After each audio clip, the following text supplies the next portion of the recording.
Following championship week, the College Football Playoff Committee released their final rankings, and the speculation is now over.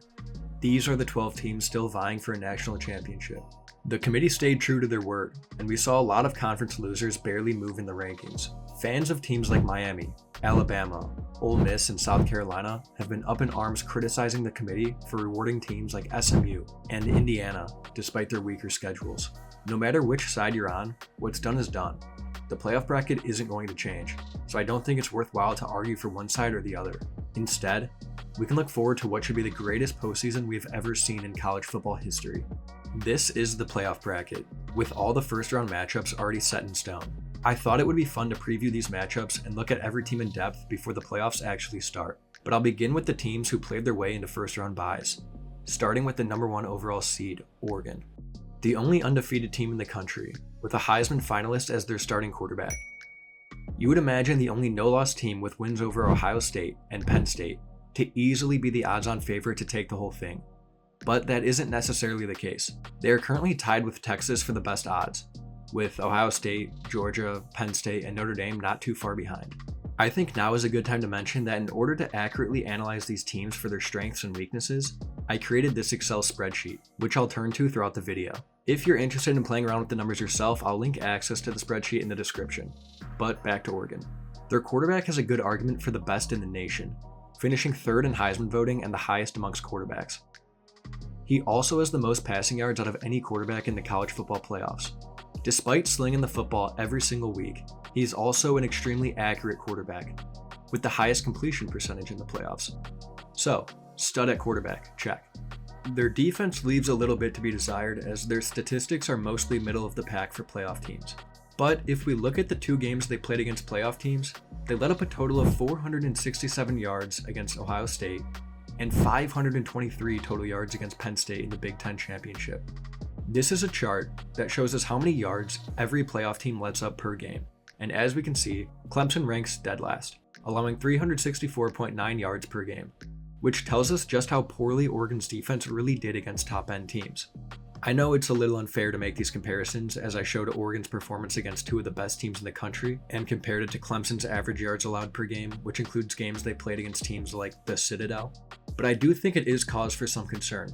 Because at the end of the day, there are only playoff teams standing in Oregon's path to the national championship, and they could very well play Ohio State in their first game, a team they beat by the skin of their teeth at home. Their defense has to play at their best, and Dillon Gabriel just needs to continue his run of dominance if Oregon wants to win their first ever national championship. Moving over to the 2nd seed in the playoffs, we have the SEC champion in Georgia. Georgia is one of the more interesting teams in the college football playoffs due to the uncertainty surrounding their quarterback situation. Carson Beck took a nasty hit to his arm on a Hail Mary attempt to end the first half of the SEC championship. He did not return, and Georgia had to rely on their backup Gunnar Stockton to pull out the win. At the time of recording, it seems like Georgia is going to go with Stockton for the Sugar Bowl, where they will play the winner of Notre Dame and Indiana. This is probably the hardest team to get a full picture on. Their quarterback has thrown just 32 passes this year and 0 touchdowns. In their past 2 games, they went to 8 overtimes against a mediocre Georgia Tech team, and then they went to win the SEC their very next game. Looking at the offensive side of things, Georgia is dead last in total yards per game out of every team in the playoffs, averaging 413.8 per game. However, interestingly, they're somehow first in passing yards per game with 284.6. This, of course, means they rank dead last in rushing yards, and as you can see, it isn't particularly close. So Georgia, a team who clearly relies very heavily on passing to win games, enters the playoffs with an unproven sophomore as their quarterback and virtually no running game to speak of. Talk about a dilemma. Looking at their defense, they rank 9th in yards allowed per game, 8th in passing yards allowed per game, and 10th in rushing yards allowed per game. So we're looking at a team that isn't particularly impressive offensively or defensively. So it begs the question, how the hell did they not only make the playoffs but get the number 2 overall seed? To put it plainly, they just find a way to win games, even if it isn't pretty. This is a graph showing the average win margin per game for every playoff team. Up top, we see teams like Notre Dame and Indiana, who comfortably win their games by an average of over 3 scores, more than likely due to their weaker schedules. And all the way at the bottom, we find Georgia, winning by an average of just 10.1 points per game. This statistic is a little unfair and misleading, however, as Georgia had to run the absolute gauntlet this year, playing the hardest schedule. They've played Clemson, Alabama, Texas twice, Ole Miss, and Tennessee. That is just about half their games they've played against teams that are either in the playoffs or just a spot or two outside. There is no other team in the country with more experience against the best of the best. So while their numbers may not jump off the page, there's good reason this team only has 2 losses on their record. They can beat anyone in the nation if they're on their A game, and expect them to be contenders, with or without Beck. Next, we have the 3rd seed, Boise State. Boise State got here on the back of their star player, Maddox Madsen. I'm just kidding. They were led here by their Heisman candidate running back Ashton Jeanty, who has taken the college football world by storm. He has rushed for over 125 yards in every single game this year, with a staggering 6 games recording over 200 yards, absolutely insane. However, I think a lot of people don't give due credit to the rest of this team. I joked about their quarterback Maddox Madsen, but having Jeanty in the backfield has blinded a lot of people to just how good this guy really is. Look at this chart of the college football playoff quarterback's touchdown to interception ratio. Towards the bottom, we find a few volume gunslingers like Carson Beck and Quinn Ewers. They throw a lot against the hardest defenses in the country, so they're bound to throw a pick here and there. Moving up, we find players like Heisman finalist Dylan Gabriel, until we lock in on a clear top 3. Cade Klubnik from Clemson, Curtis Rourke from Indiana, and Maddox Madsen from Boise, claiming the top spot with 7.33 touchdowns for every interception he throws. These players benefit from easier schedules, with their team's strength of schedule all falling in the bottom half of the field, and Boise State and Indiana having it the easiest. But I think there is still something to be said about being here. You can look at Madsen as a game manager, a guy whose real job it is to hand it off to his dominant halfback and let him take over games. And while Jeanty is certainly capable of doing that, if you actually watch Boise State play, then you would know that Maddox is very capable of making his own plays when called upon, which is certainly what he's going to have to do if this team wants to make a playoff run. Teams will be game planning for Ashton Jeanty all week leading up to their game. But if Boise State can connect on some throws and prove they're not just a running threat, it can really open up the game for them offensively. Their defense, however, is where I have some concerns. Looking at this chart of every team's defensive statistics, you'll find that Boise State gives up the 2nd most total yards per game, as well as the most passing yards per game out of anyone in the field, despite playing the easiest schedule. You could argue that because their offense scores so frequently, their defense is forced to be out on the field longer, allowing opposing teams to rack up more yards. However, I think it's worth noting that if their offense is so dominant and their defense was even just average, they should be blowing every team out. Yet they aren't. Looking at this chart for average win margin, you can see they rank 8th, which absolutely should not be the case for a playoff team playing the schedule they have. I am very nervous for this team. Despite being the 3rd overall seed in the playoffs and having a bye, there is still a good reason they are dead last in the odds to win the whole thing, and even favored to get out in their first game, regardless of who wins between SMU and Penn State. And lastly, for the teams with byes, we have Big 12 champions, Arizona State. What a ride it's been for them. The Big 12 seemed like a 2-horse race between BYU and Colorado up until the last few weeks, when Arizona State and Iowa State took their seats at the table right before the season ended. Like Boise State, this team is only here because they won their conference on the back of their running back. In Arizona State's case, that would be Cam Scadaboo. He's been a great running back all year, but in his last 3 games, he's gone completely insane, rushing for 165 yards per game and 8 touchdowns in that span. The Sun Devils need this production to continue to stand a chance in the playoffs, as it would be a tall order for freshman quarterback Sam Leavitt to lead his team past giants like Texas or Clemson. Leavitt hasn't been bad by any means, but he still ranks 10th in passing yards in the playoffs and 11th in completion percentage while playing against Big 12 competition. Their offense as a whole ranks 10th in yards per game, while their defense also ranks 10th in yards allowed per game. There just isn't a lot here that tells us Arizona State is going to have a real edge anywhere. And while I can spit out statistics all day and take the safe route of agreeing with everyone who says this team doesn't stand a chance, I'd rather be a glass half full kind of guy and leave the Sun Devils with this. There are teams in this playoffs, like Texas, Penn State, Ohio State, and SMU, who are coming into this thing having lost their last game. Arizona State, on the other hand, is one of the hottest teams here, winning their last 6 in a row, with 3 of those wins coming against ranked opponents. Say what you want about talent disparity between them and a team they could play in the first round like Texas, but confidence goes a long way, and if Texas gets complacent, they could easily head home early. While the sports books are certainly writing this team off, it wouldn't be the craziest thing we've ever seen if they won a game or two. So, there we have the teams not playing this weekend. Somewhat of a mixed bag, with 2 teams labeled as serious contenders and the other 2 teams already being written off entirely before a single snap. These teams have the added benefit of an extra week of rest, and it'll be interesting to see just how much of a factor that plays in this new playoff format. But for now, let's look at the matchups for this weekend, and we can start with what will be the first game of the new format, Notre Dame versus Indiana. An in-state matchup between 2 teams on opposite sides of the spectrum. On one end, we have a team with a rich history, even having a movie and a 30 for 30 made surrounding their program. On the other end, we have a team that also has a movie about them, for basketball. To give you a sense of just how much of a non-football school Indiana is historically, this is a graph showing every playoff team's all-time losses at the very highest collegiate level.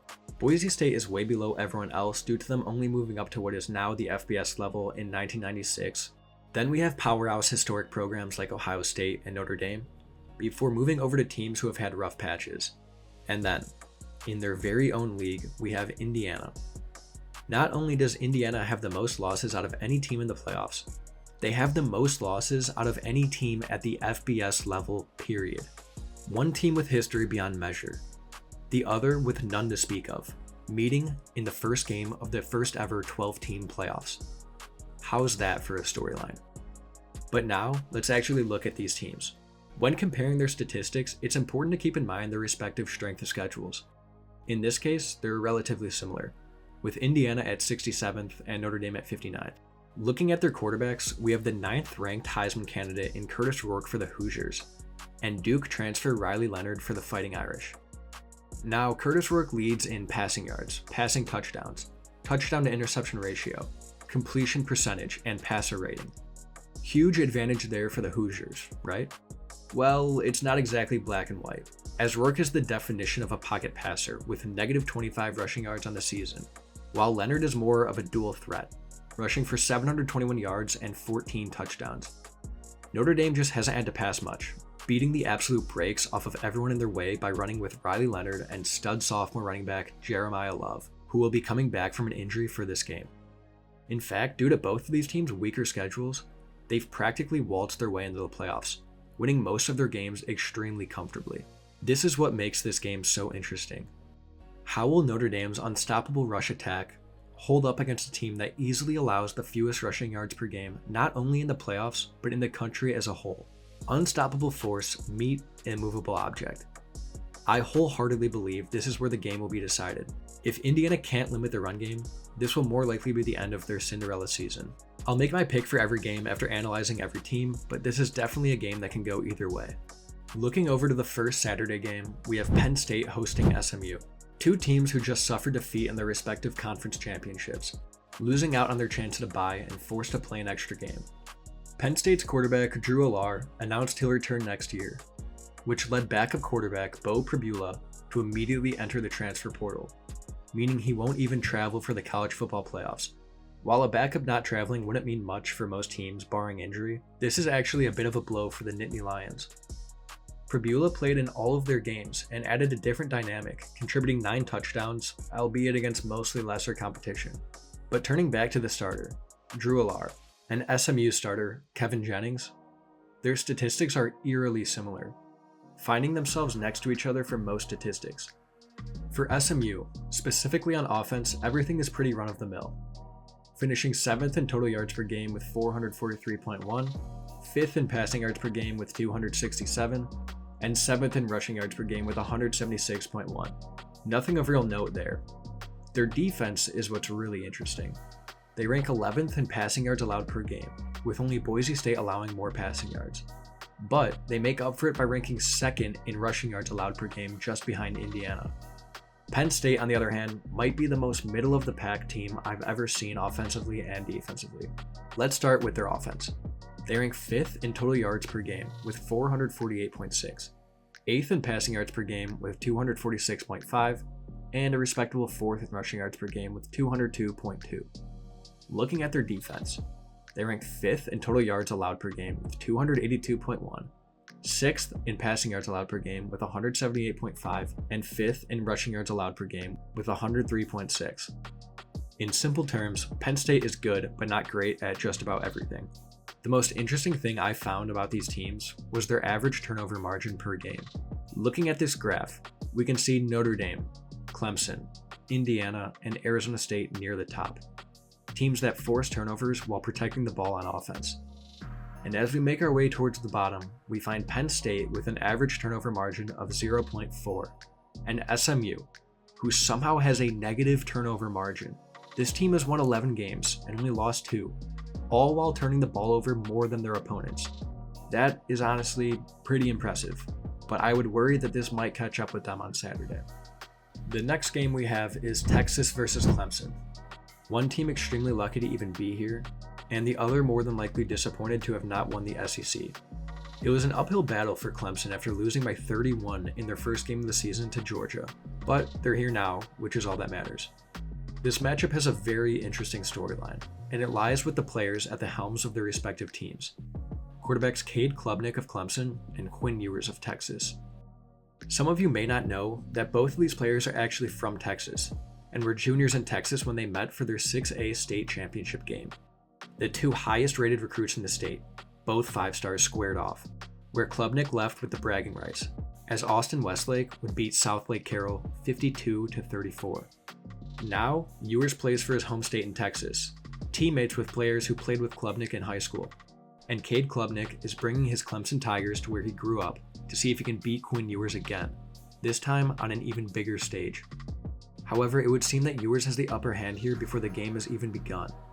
Texas has been ranked in the top 5 the entire year, while Clemson's highest ranking is 10th, now finding themselves ranked 16th, the only team not ranked in the top 12 to make the playoffs.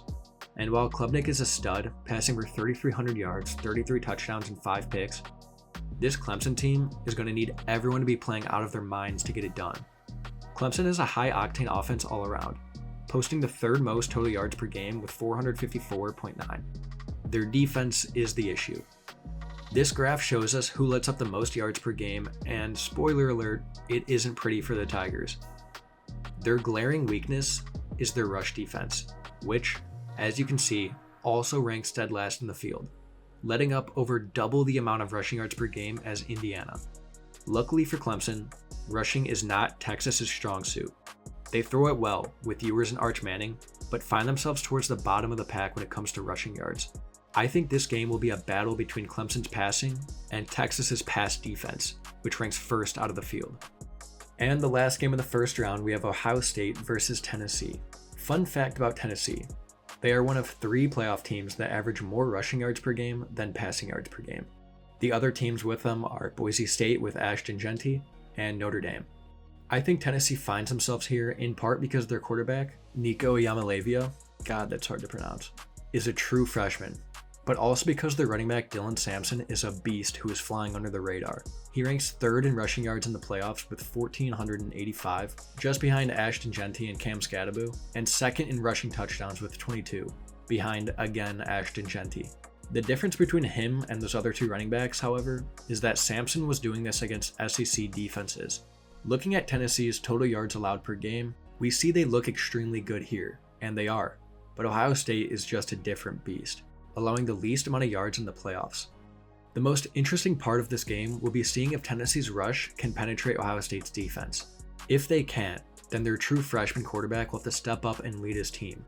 This could be one of the closest first-round matchups, and I think it's important for Tennessee to not fall behind early, as they would be forced to throw more than they would like to. So now, starting off my bracket predictions based off my analysis, I'm going to be taking Texas over Clemson, for Ewers to get his revenge against Klubnik. This graph really tells the story for me. Texas has the largest yard margin per game in the playoffs, while Clemson ranks 10th. This is magnified by the fact that Texas has the 20th ranked strength of schedule this year, while Clemson has the 35th ranked strength of schedule. Moving over to the 8-9 matchup, Ohio State is favored by 7.5, and I will be taking them to move on over Tennessee. I don't trust a true freshman going up against a defense of Ohio State's caliber. And even though Tennessee has a solid defense, I think OSU will be able to pick them apart with their insane wide receiver core. Also, this game is in Columbus, and I think home field advantage and weather advantage will tip the scales even further in the Buckeyes' favor. I'll also quickly note that Ohio State coach Ryan Day's job could be on the line for this game after they lost to Michigan, and that guy just somehow finds a way to win when he has to. Looking over to SMU at Penn State, I'm going with the Nittany Lions. They're currently 8.5-point favorites, and I just can't see SMU, a team from Texas that normally plays when it's 70 and sunny, traveling to Happy Valley for a whiteout game in 20-degree weather and pulling out the win. So give me Penn State. And moving down to Notre Dame versus Indiana, the current line is Notre Dame favored by 7.5 points, and I am going to be picking Notre Dame. Believe me, as a die-hard Indiana football fan who watched them go to 4 overtimes against Akron last year, this one hurts my soul. I pray that I'm wrong, but I think the talent disparity here is just too overwhelming. Indiana has a lot of heart and some really talented players, but when it comes down to it, position by position, Notre Dame is just the stronger team. And with Jeremiah Love coming back, their rush attack is one of the best in the nation, and more than likely something Indiana just isn't equipped to shut down. So there's my first round complete. I know, super brave picking all favorites, but there's a reason all these games are one-score favorites or more. Moving on to round 2, we'll start at the top with Texas against Arizona State in the Chick-fil-A Peach Bowl. DraftKings has the hypothetical spread at 12.5 in favor of Texas, and I have to agree. Arizona State will have an extra week of rest, which helps, but it simply won't be enough in my eyes. They're a hot team and can pull out the upset, but again, huge games like this tend to favor talent and experience, which Texas has an abundance of, while Arizona State has a freshman at quarterback. If the Longhorns limit Scadaboo, the Sun Devils could be in for a long night. Moving down to the Rose Bowl, we finally have a game where the line is less than a touchdown. Oregon versus Ohio State, where Oregon would be favored by 1.5 points. And I'm going to be incredibly brave, I know, and take the 1.5-point underdogs in the Buckeyes. Talk about a rough draw for the Ducks. You go undefeated, win the Big Ten, and your reward is playing either powerhouse Ohio State or powerhouse Tennessee. Don't get me wrong, I think Oregon is a fantastic team, one of the best in the playoffs, but Ohio State is going to be hungry after their 1-point defeat earlier in the year. I think Dylan Gabriel is a better quarterback than Will Howard, but I think this game would be won on defense, where Ohio State has a distinct advantage. Oregon beat them once, and it can certainly do it again, but I have the Buckeyes getting even here. Looking into the lower half of the bracket, we have the Fiesta Bowl. Boise State versus Penn State, with Penn State coming in as 11.5-point favorites. I can't lie, I'm extremely excited to see Boise State play in the playoffs. Their only loss being by 3 to the number 1 team in the country, Heisman runner-up in the backfield, and still everyone writing them off, including me, because I have Penn State here. Look, I know, I want Boise State to win just as much as the next guy. I mean, how cool would it be for a group of 5 team to make a run here? But I'm also realistic, and this team has the most holes out of anyone in the field. They struggle against bad teams, and their defense isn't playoff caliber in the slightest. While I would love for Genty to run for 200 against Penn State, they're going to prepare exclusively to stop him, and I don't foresee Maddox Madsen being able to pick this defense apart when they're forced to throw. The last game of the second round, we have Notre Dame and Georgia in the Sugar Bowl. Notre Dame would be favored by 1.5 points in this game, and I'm going to go against that by picking Georgia. I understand that Carson Beck being out is a blow to the Bulldogs, but really how much of a blow is it? Beck isn't the Georgia quarterbacks of the past that we've seen, in guys like Jake Fromm and Stetson Bennett. Those guys threw for 7 picks in their worst year, and Beck has 12. He's inconsistent, and honestly Georgia could be very well better off with Gunnar Stockton. Stockton may not have had the best game statistically, but they threw him into the second half of the SEC championship after he had barely taken college snaps, and the dude got it done. It may not have been pretty, but if you watched that game, you would know that the guy led Georgia down for their first and only touchdown in regulation, and then completed a few passes to get it done in overtime. I don't think Notre Dame is prepared to play a team the caliber of Georgia. If you go off rankings, the strongest team they've played all year was Army. Notre Dame was just another game for a team like Georgia, as they've played and beaten playoff teams 4 times this year so far. Moving into our first semifinals game, we have Texas versus Ohio State. I don't see any hypothetical lines for games this far into the playoffs, so we're flying blind. At this point, it's harder to go just based off statistics, as most of these teams aren't far enough apart for it to matter too much. What I will say, however, is that I believe Ohio State has shown throughout the season that they are more well-equipped to beat top-tier teams, which is why I'm taking them. I know Texas just took Georgia to overtime, but they still lost to their backup coming in without notice, and none of the wins they have are against currently ranked teams. which I know is a little unfair to say because they beat Texas A&M, which knocked them out of the top 25, but still. Ohio State, on the other hand, won in Happy Valley against Penn State and beat Indiana by 23. I just trust a team more that has proven they can actually beat playoff teams. For the other semifinal game, we have Penn State versus Georgia. Pretty simple for me here. I think Georgia just wins this one. They benefit from only having to play one game in the lead up compared to Penn State's 2. And it's a similar story here. Georgia is 4-0 against playoff teams, while Penn State is 0-2. Also, for Penn State to get to this point, they have to beat a team who they're already favored to beat by 8.5, and a team they would be favored to beat by 11.5. So it's not like they even have the chance to prove they can beat top contenders in this field. And that brings us to our final, between Ohio State and Georgia. Big Ten versus SEC. Can Ryan Day finally prove he can win the big games, or will Kirby Smart continue his reign of dominance? I think this game would be very even, but in the end, I'm taking Georgia. Call it recency bias because of their previous wins, but I just think this team has a winning culture and extreme talent all over the field. Even with a struggling quarterback, they were able to push through and win the SEC, and I have them outlasting every team here to win the first 12-team playoff. I also do believe they benefit from the bottom half of the playoffs being considerably weaker than the top half, in my opinion, which gives them better odds of making it to the finals. So there we have it. All you need to know heading into the first 12-team college football playoffs. I'm sure by the end of the weekend, my bracket will already be completely ruined and I'll have to do a walk of shame in my next video, but that's what makes college athletics so special. Every team here has earned their spot, and I truly believe any one of these teams can make a run. All that's left to do now is kick back and watch. As always, thank you guys for watching, and I'll see you in the next one.